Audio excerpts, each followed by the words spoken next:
Hi class, I'm going to be talking about sharpening today.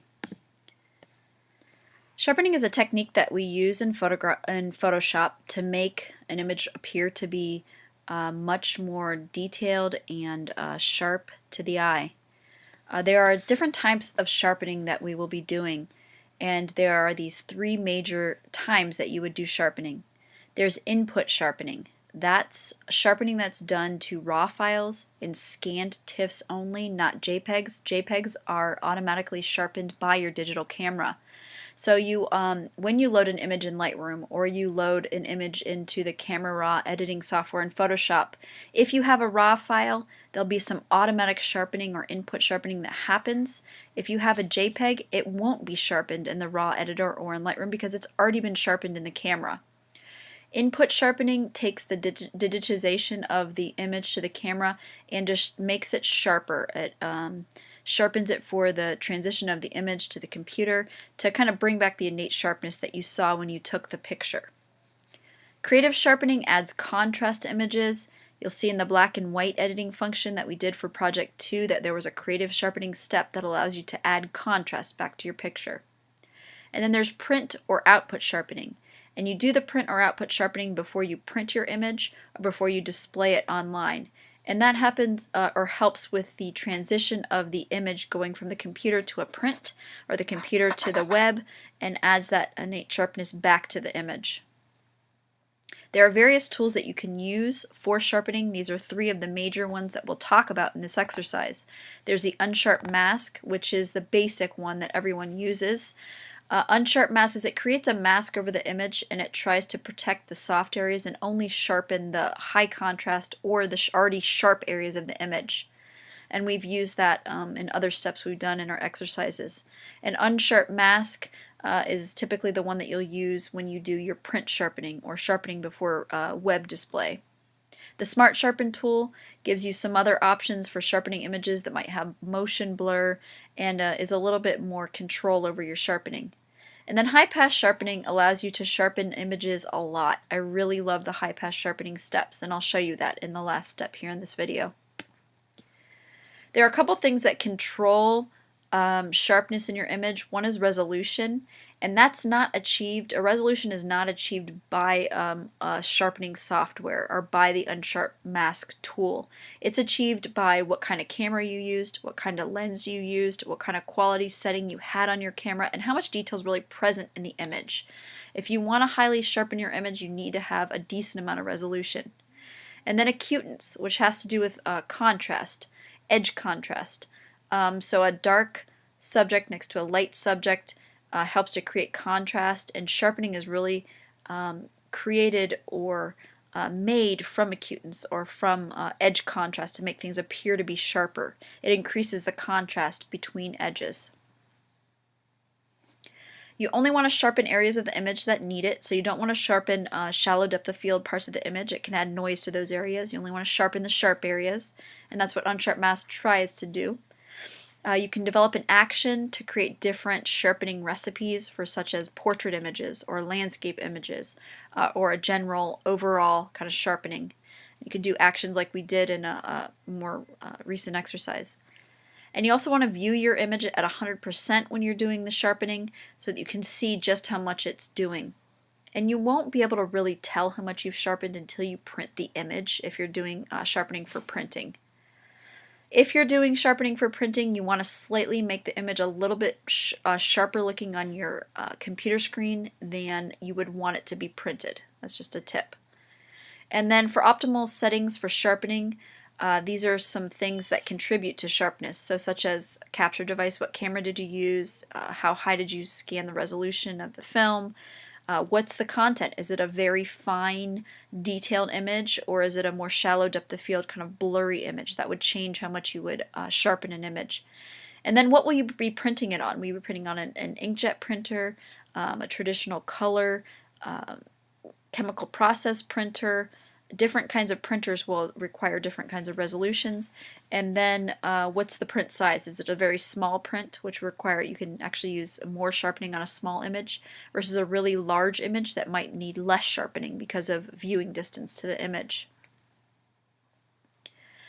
For capture sharpening, like I said, when you open a raw image or you open a TIFF image in the Camera Raw software or in Lightroom, it will add typically a set of default sharpening to the image. I usually go with the default, but if you have a portrait or landscape, you can try using these settings to see how it did the input sharpening. You don't want it to be too sharp in this setting at all.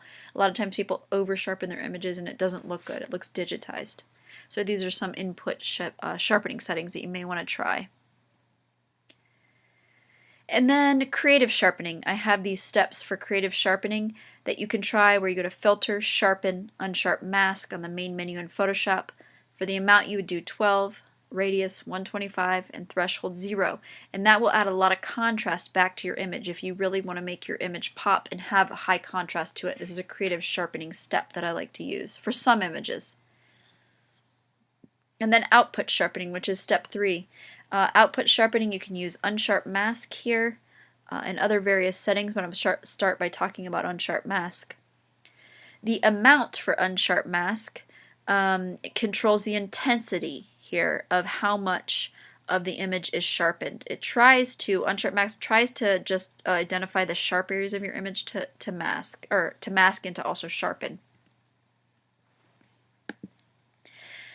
The radius, let's go back one step, I missed one. Radius determines how wide of an area is sharpened. So for instance, once it finds the contrasty areas or what it sees as the sharpest areas of the image, how wide out from those areas does it sharpen? This has to do with the radius setting. And then the threshold setting determines which images or which pixels it will sharpen, so it determines how much tonal difference there needs to be between pixels on the sharp areas to actually sharpen.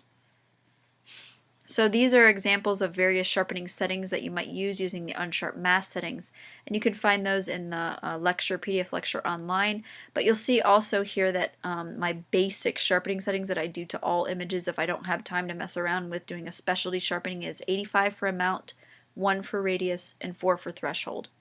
And you would want to resize your image first, then do the sharpening to it. Because if you resize a large image and then you downsample it to a small image, it can change the way that the amount of pixels in the image change the way the sharpening effect looks. So you've really got to experiment with the sharpening a lot to get good results. Another kind of sharpening tool that you'll use in this exercise is called Smart Sharpen. It adds some flexibility to sharpening. It allows you to do Gaussian blur, which is the same that's used in Unsharp Mask. Lens blur, if you have some lens blur effects, you can use a lens blur in this Smart Sharpen tool. And then motion blur, which I find to be the best and most effective thing about Smart Sharpen, is if you have a little bit of motion blur where the subject was moving in your image and you want to make it sharper, the motion blur actually really helps in sharpening that. Now I should say, with any of the sharpening tools, it cannot take a blurry image and make it sharp. It won't look good if you have that. You've got to take an already sharp image and add a little bit of the sharpening to bring back that innate sharpness that is there. Now the high pass. I've had an image that isn't quite as sharp as I do want it, and I've used the high pass steps to bring back the sharpness, and I love it. I use it on a lot of images, or at least try it as one of my last steps to see if I can bring back some detail to the image. So let me show you how to do that here. So for high pass, it's a pretty simple set of steps here, and I got to make sure I zoom in to 100% like I talked about here. Actually, let me zoom out so you guys can see overall how I do this. But typically you would want to view it at 100% or to see how the sharpening affects the image. So I'll create a copy of my background layer by pressing Command J. Command J. I'll call this Sharpen. Maybe call it High Pass, just so I know. Titled it here, High Pass. Then I'll go to Filter, Other, High Pass. So Filter, Other, High Pass. It'll open up, it'll make my image gray. It kind of adds a mask over top and tries to find the areas that have the most contrast to just kind of highlight those areas. So I drag my radius slider, I just see enough detail that I want sharpened in the image. Obviously the higher the radius, the more extreme sharpening it'll do, the lower, the less areas it'll sharpen. Press OK. And then from the blend mode here on the layers panel where it says normal, I can choose either hard light, which does the most extreme sharpening. Okay, I'll turn that on and off. That's on.